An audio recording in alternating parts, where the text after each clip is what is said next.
The Matrix is one of the greatest metaphors ever. Machines invented to make human life easier end up enslaving humanity. This is the most common theme in dystopian science fiction. Why is this fear so universal, so compelling? Is it because we really believe that our toaster and our notebook will end up as our mechanical overlords? Of course not. This is not a future that we fear, but a past that we are already living.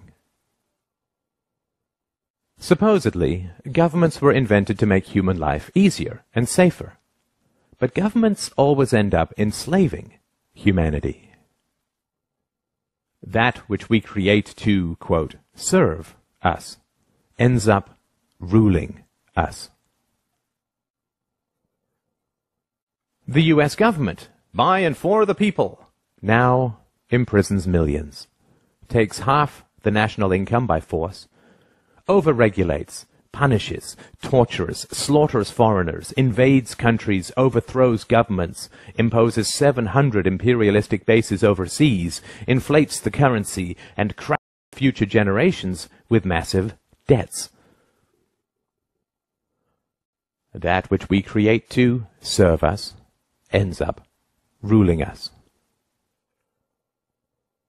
The problem with the state as servant thesis is that it is historically completely false, both empirically and logically.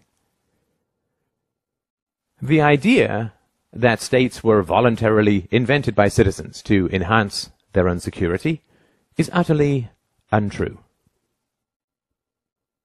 Before governments in tribal times, human beings could only produce what they consumed. There was no excess production of food or other resources. Thus there was no point owning slaves, because the slave could not produce any excess that could be stolen by the master.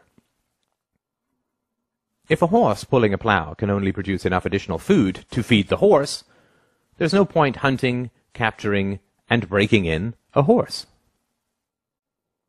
However, when agricultural improvements allowed for the creation of excess crops, suddenly it became highly advantageous to own human beings. When cows began to provide excess milk and meat, owning cows became worthwhile.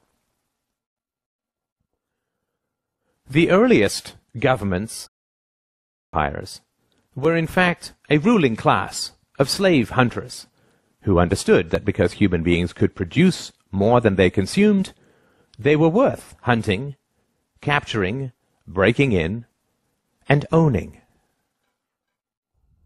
The earliest Egyptian and Chinese empires were, in reality, human farms, where people were hunted, captured, domesticated, and owned like any other form of livestock.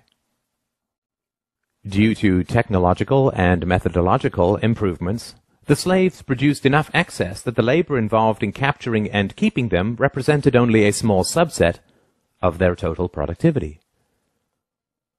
The ruling class, the farmers, kept a large portion of that excess while handing out gifts and payments to the brutalizing class, the police, slave hunters, and general sadists, and the propagandizing class, the priests, intellectuals, and artists.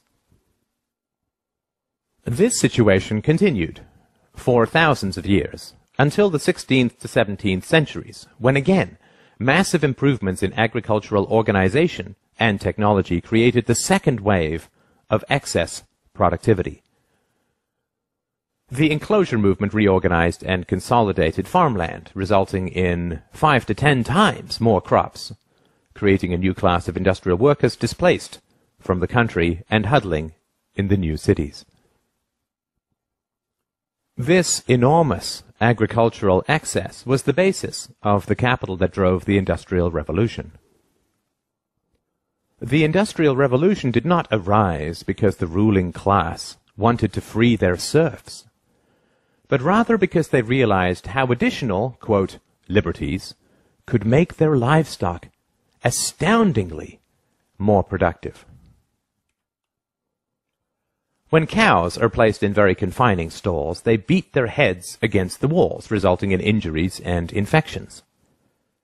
Thus farmers now give them more room, not because they want to set their cows free, but rather because they want greater productivity and lower costs.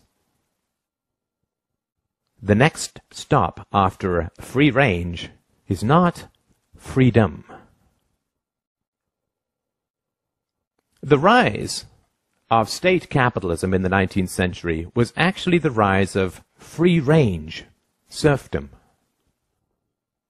Additional liberties were granted to the human livestock, not with the goal of setting them free, but rather with the goal of increasing their productivity. Of course, intellectuals, artists, and priests were, and are, well paid to conceal this reality. The great problem of modern human livestock ownership is the challenge of enthusiasm. State capitalism only works when the entrepreneurial spirit drives creativity and productivity in the economy. However, excess productivity always creates a larger state and swells the ruling classes and their dependents, which eats into the motivation for additional productivity.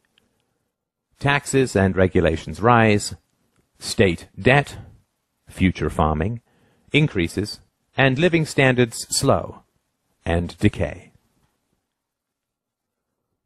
Depression and despair begin to spread as the reality of being owned sets in for the general population. The solution to this is additional propaganda, antidepressant medications, superstition, wars, moral campaigns of every kind, the creation of, quote, enemies, the inculcation of patriotism, collective fears, paranoia about outsiders and immigrants, and so on. It is essential to understand the reality of the world. When you look at a map of the world, you are not looking at countries, but farms. You are allowed certain liberties: limited property ownership, movement rights, freedom of association and occupation, not because your government approves of these rights in principle, since it constantly violates them, but rather because free-range livestock is so much cheaper to own and so much more productive.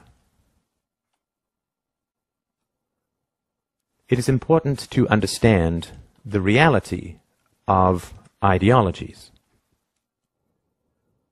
State capitalism, socialism, communism, fascism, democracy. These are all livestock management approaches.